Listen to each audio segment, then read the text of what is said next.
isaga runtii bariyaan media aad uga maqalnay laakiin waxaan leenahay Kenya runtii waxa weeye warka ay sheegayso waa inuu yahay waraqatu baqdi uu yahay oo ay rabto inay culays ku saarto gaaradii ay wax kaga qaadan jirtay meesha ay kaga qaadan jirtay ay culays ku saarto sababtoo ah waxa weeye ugu horeyn horta waxa weeye meeshan hadda la leeyahay waa la xiraa ma marka ugu horeysay oo Kenya ay sheegtay inay xirayso maahan marlabaad waxa weeye waxa way isweydiin mudan meeshan horta la yiraahdo dhab iyo kaakuma iyo xerooyinka lamidka ah yaa nacfi ku qaba waxa nacfi ku qaba kow waxa weeye dawladda Kenya ee nasaarada taas oo dhaqaale fara badan ku qaadata xerooyinka isaga dhulka meesha la degan yahay oo laga kireeyo oo kiraysan shaqaalaha ka shaqeeya meesha iyada boqolkiiba 90 oo iyaga ah dhaqaalaha Yurubta ka yimaada ee meesha wax lagu bixinayo federaalka ay ka qaataan waxa weeye dhaqaale aad iyo aad u badan balse ugu weyn waxa dhaqaale iyo ka nacfi ka waxa weeye dawladda Kenya marba waxa dhaqaale iyo nacfi ka nimanka fiidiyada ah ee waxa weeye ugu magacaabo reer galbeedka markaasata Yurub la yiraahdo oo waxa weeye dadka reeriyo intay dhaqaale ka soo urursadaan ay ku sheegeen inay dad masaakiin ugu qabanayaan ka bacdina kala qaybsado oo iyagu waxa weeye aad iyo aad dhaqaale lagu cuno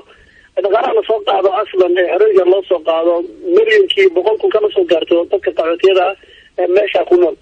saadaradeed maadaama nacfiga ugu badan ay dawladda Kenya ku qabto nacfiga ku xigana ay ku qabaan dadka siyuuda cadaanka reer galbeedka aan leenahay Kenya ma awoodi karto inay maanta xerooyinka xirta ma awoodi karto laakiin waxa weeye duruufo iyo xawaaji saddexaad ayay rabtaa inay daqdi ku saarto waxa weeye qolooyinkaas maxay ahaday wax siin jiray xogaa daqdi ku saarto ayay rabtaa iyagana cadeysay oo maxay ahaday xildhibaanada qaar kamid ah ayaa cadeeyay inay sababta ay warkan u leejinay tahay inay xogaa daqdi ku saaraan beesha caalamku ay ku ugu yeereen waxa leenahay waa iska buula xafto iyo waxa weeye waraa daqdi ayay ula jeedaan ayaan islaamna dawladda Kenya iyadoo dhaqaalaha intaasi la eg ka hesha in xeryahaasi maxaa xilligan marka ku soo beegay in ay ku dhawaaqdo xirista xeryaha waxa ku soo beegay horta ugu horeyn waxa weeye marka ugu horeysa maadaama Kenya ay ka geysatay dhibaato fara badan dhulka Soomaaliya ka geysatay dadka muslimiinta ay ku nool Soomaaliyana ay istifaaceen oo waxa weeye ay ciidankeedii ay iska difaaceen oo waxa weeye maxaa la yiraahdaa la rabo in Kenya ay ka bixiyaan ay rabaan xerooyin badan lagu gumaaday kan waxa tahay in dawladda Kenya Soomaaliya waxay dhahaan ciidan xaas loo qabo ayaa wadi badiyowdi loo garaa yani ciidan xaas loo qabo ayaa badiyowdi loo garaa marka in horta dadkan maadaama xaradan ka la yiraahdo dad Soomaaliyeed ay ku badan yihiin in horta looga aarsado oo waa jeclaan lahaayeen saariyan oo lagu qadal geliyo lagu arsiyo saariyan waa dadkii reer galbeedka ah nimankan wax sii jiray waxa ku furmay mashaariic aad iyo aad u fara badan oo waxa weeye waraysan badan iyo dagaalo badan iyo meelo badan ka galeen Suuriya ha noqoto waxa weeye Ciraaq ha noqoto waxa weeye ha noqoto Liibiya iyo halka ha noqoto qaxootiga faraha badan ee Yurub isku sii guraayo yani duruuftii dhaqaale ee aad iyo aad ugu fara badan meelo badan ayaa marka dhaqaale uga baxaya midda saxada dhaqaalahooda ayaa sii yaraanaya oo maalin ka dambaysa ayaga sii faqiraya maadaama duruuftii ay aad iyo aad maxay u cuslaatay ayay xogaa ka sii jeesteen Kenya ka sii jeesteen marka marxaladda waxay rabaan waxa ku soo aadiyay inay qolada dawladda ay ku saaraan oo ay walaal ku saaraan midda saddexaad waxa weeye dawladda Kenya laftigeedii oo dhaqaalaheedii uu dumay oo dalxiiskeedii baaba'ay oo waxa weeye inay duruuf dhaqaale ay haysato Afrikaanka wixii la sii jirana Yurubta ay wax badan ka gooyeen marka waxay rabtaa in xogaa ay halkan wax ka hesho marka si ay wax uga hesho xerooyinkan qaxootiga waxay rabtaa inay aad cadaadis saarto nimanka beesha caalamka ay ku magacaabaan si marka wax loo siiyo loo aamusiyo qayladooda loo aamusiyo ururadaas isbiirsaday ayaa marka xilligan iyo marxaladan ku soo beegay waxaana cadeeyay runtii baarlamaankooda qaylo kamid ah ayaa dawladda iclaamka saad maqleysa ka cadeeyay oo wuxuu yiri haddaan qayb weyno waxa weeye waa naga sii jeesaa marka waxaan qayladan inaan ku soo jeedino beesha caalamka soo jeedino ayaa rabnaa yiri laakiin Sheekh Cali in warkaasi aad sheegaysid in asbaabo ka duwan bay dawladda Kenya sheegtay inay u xireyso xeryaha waxaana ay tiri in waxa fariisin ka samaystay al-shabaab waxaana ay sheegtay inaad halka ka qaadaan oo aad ka abaabushaan weerarada gudaha dalka Kenya ka socda waxay tusaale u soo qaateen weerarkii Gaarisa iyo kii Westgate maxaad warka ka leedahay Soomaaliya waxay hore u maamulay waxay dhaheen intaad qaaday xumbo cuskay macnaheedu waxa weeye marka nimankan Kenyaatiga tarbaaxooyinkii faraha badnaa ee Allah subhanahu wa ta'ala uu ku riday sababna uga dhigay Ilaahay subhanahu wa ta'ala gacanta mujaahidiinta dhibaatadii ka soo gaartay ayay rabaan inay dadkooda iyo waxa weeye wax magaradkooda ay ku firaan ay ku khaldaan oo ay dhahaan الشباب أي كسر دولين ما شان كسر دولين إلى بعض السافران الشباب الله سبحانه وتعالى أي كتر إلى حرب حوتية ضد مساكين وحوي قاعدة تجرى إلى دحول العتاب أبولان وحو حيان دلالة سبحانه وتعالى تبدأ طيب مركب علينا وعبان يبربجان أي ربطون وحوي إن ذكر الله بالمرسي وظل هو وعلى برانتور جيتوين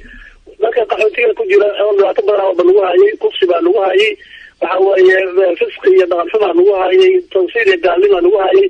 يعني دبا تفر بلا لوها هي ما كان تريد لوها هي أيها واحد رأيين مرسي الله غدك وحوي الشباب ماشي كسر دولي واحد مرسي الله غدك لكن واحد عدينا نحيد كسر وكرا محمد ليس معقلة إنها من حرويك إيجا غيرت وحدنا نوجا حرن أيسن جديدين وحدنا أيسن جديدين وعلى يري شباب بواحد يري جانا الماء هذا كويس يعني وهو معي كدر دوري لكن ما يرى جرنا وعلي نبوري أنا ما كان دوينا يا مكان وعلي ما كان دوا جرنا كيني رنتي وحوي عدة لا دجالي سو وارك بسوقات زوي تدعناه لكن مساكين ما دام ضد الحزر وما يجنين وكذا مساكين هايين inta ay marka ay u deysay waxaan marka waxa weeyoon waa inta aan soo weeyaan al-shabaab shaqada kuma laha waliba kama duulin dana kama diriyaan ka duulan ma al-shabaabna weerarada ay ka duulaan meel marka ay ka baqayaan ma wahga in ugu dambeyntii Sheekh Ali in hadayba dhacdo in dawladda Kenya ay xiraan xiriyahaasi dhadhaab bal ka waran Soomaalida halka ku nool haday dalka ku soo laabtaan maxaa u soo kordhaya awal horta aan u cadeeyno dadka muslimiinta ee xiriirka ku nool haddii Kenya aad marka hore u tagteen dhibaato iyo duruuf dalkan Soomaaliya ee ka dhacday waxaan xasuustaa horta duruufta ay dhibka ka dhacay Soomaaliya waxa keenay waxa weeye gaalada laftigeeda keentay iyada marka dadkeena isku dirtay dadkeena iyada qabiilada isku dirtay iyada shiiciyada iyo dimuqraadiyada iyo waxa islaamka u daran iyada noo keentay iyada shariicadeena naga dagaashay dhibaatada Kenya ku tagtay horta gaalada ay keentay حتى هذي صبح يعني وحوي وعلى ما ليس أنا قالوا الله سبحانه وتعالى وقلت الماضي إن تصبكم حسنة تصوم وإن تصبكم سيئة يفرحوا بها هذي وحوي دعاته يقول على هو يكفر حيان هذي النعف يا شانا قالوا يدريسا ما كان هذا صار نغطان وأكيد يصاب محيط بحساب وهذا مثلا أول وقت الله سبحانه وتعالى يذكر سادة كيني يحرر رابط الزوجتين رجل واسع ويكون حرر دامكم حرر من كفوت كان الله سبحانه وتعالى يرزق إلى جل وعلا إن الله هو الرزاق ذو القوة المتين وما من دابة في الأرض إلا على الله رزقها وهو الله سبحانه وتعالى أيها أرزاق يا أسكاله أساس كله أنا عنده دورة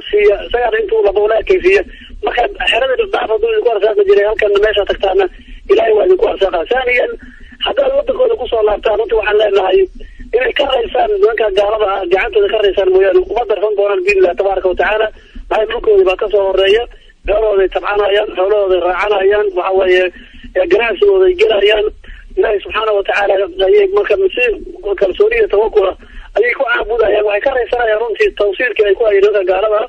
تفقي يكفي يدعي وحوي على جبليتي رفاق يكو أيان أيكر إنسان أيان وحوي وعيغانا يا وحوي الدرس إليهين يدليهين وحوي قالوا على تعيين تاخذن رد عيغانا يعني بإذن الله تبارك وتعالى وعلينا يقودهان هذه هذا السعريو دلكو ذا كسر ريم ويقول عدو كما صور ريو ونقول دوينا بإذن الله تبارك وتعالى وعلى إلهي نكرر جنة تبارك وتعالى إلهي مغشبك سن دوران ويكرر سن دوران عدو قال يا دارنا سجا